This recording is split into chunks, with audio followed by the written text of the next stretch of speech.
1 year ago, this was as close as you could get to the northeast entrance of Yellowstone National Park after it had closed due to historic flooding. What was really unknown at that time, if and when the park would reopen, and what would happen to the gateway communities of Cook City and Silvergate, themselves badly affected by the flooding, but also very dependent on the park for tourism. When it started to rain in the second week of June, no one in Cook City or Silvergate could have predicted what came next. Nothing to prevent it, nothing to plan for it. 3 days of rain and melting snow pushed Soda Butte Creek, which lines both the towns, past capacity and to the point of utter destruction. Getting roughly 60 people evacuated from homes as bridges were going out. It was a pretty epic day to and not know what is next. That hillside below there was a road. 2 days after the 2022 flood, Troy Wilson, chief of Cook City Fire and Emergency Rescue and owner of the Cook City General Store, took me out to see the damage. This was raging. And nearly a year later, Wilson showed me the same spots, many of which have been repaired. We were here a year ago, and most of the devastation we could see was this hillside being washed out over here. The ballpark here was 80% of the fencing was either hanging in the river or all laid out flat with debris in it. Back this way was all water that had come through here, hence all the new rock and the piles of debris. And others, like the beloved community softball field, which have not. Just wiped out the whole outfield part of the fence. But the toughest loss for the gateway towns was economic. We were down between 70 and 75% down.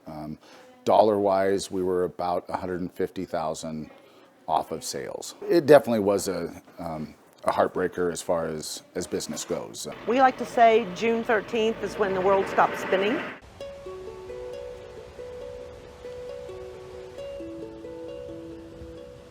The towns and their businesses just 3 miles from the northeast entrance of Yellowstone Park sat watching as the park closed all access for visitors on June 13th.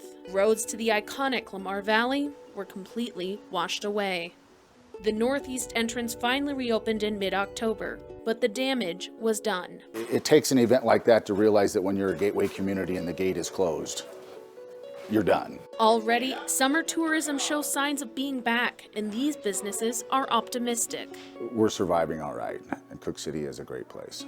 In Cook City, Jackie Coffin, MTN News. It's hard to resist the beauty of the Beartooths and this epic 26-mile path that traverses them north to south. I first braved the beaten path in 2021 and quickly realized the hype is well deserved. This view isn't terrible though. But the trail now looks much different. Last year's floods forever changed portions of the path, and you don't have to hike far to see it. It was quite devastating to see all the damage, but it's just nice to be able to be back up here again. These Billings sisters are among the many now returning to the trail for the first time in 14 months. It just reopened August 4th. We were both educators, so Tasha, twin sister over here, wanted to show me this beautiful trail. My husband and I joined them. About 1.5 miles in, we run into a sudden trail break. This is where the trail ends.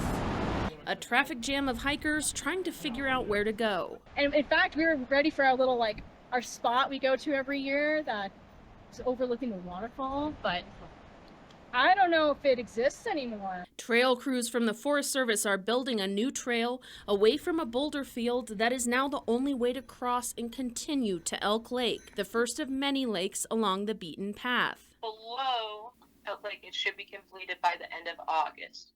The trail work is a sight to see as Forest Service crews use all types of tools to move a lot of rock.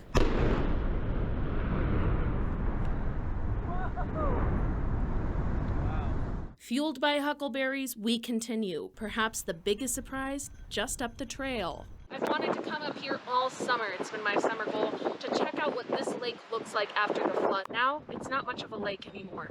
The lake no longer exists. Instead, this is now just a wide spot in the river. You can see the difference in these photos. From Elk Lake, the Forest Service says you can continue up the trail, but it's a rough passage to Rimrock Lake, where a bridge was destroyed by the flood, and they don't recommend crossing by foot. There's plans to repair the damage above Elk Lake, but that most likely will not start until 2024. Despite the changes, the beaten path is just as stunning as it's always been.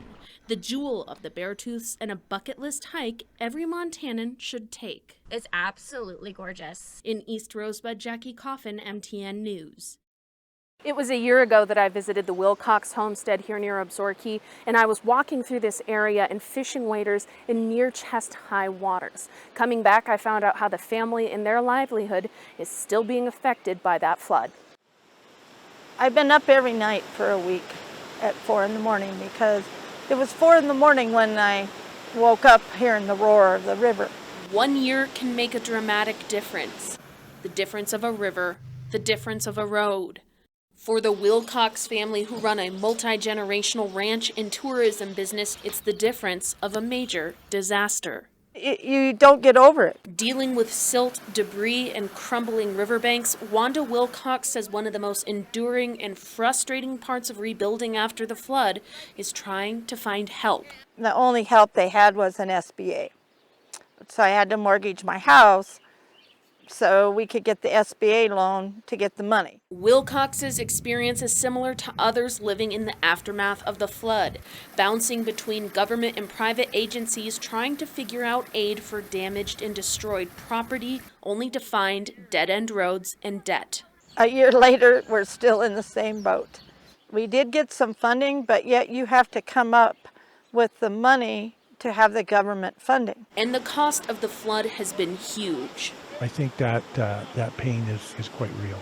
Montana Disaster Emergency Services says $46 million of public assistance is spread out in nearly 200 projects across the flood zone. And unique in this type of disaster, says economist Pat Barkey, is the impact on businesses. It either destroyed the businesses literally, or it destroyed access to the businesses. Impacts to Montana businesses range from multi-million-dollar losses at the Sibanya-Stillwater mine to losses of tourism and agriculture seasons throughout several small communities. But Barkey says the flood has also created jobs. Anybody with an excavator, anybody in road building. As for Wilcox, the need for repairs is urgent as the river changed course, running closer to her guest house. I just want to hang on to everybody's hand and say we're all in the same boat.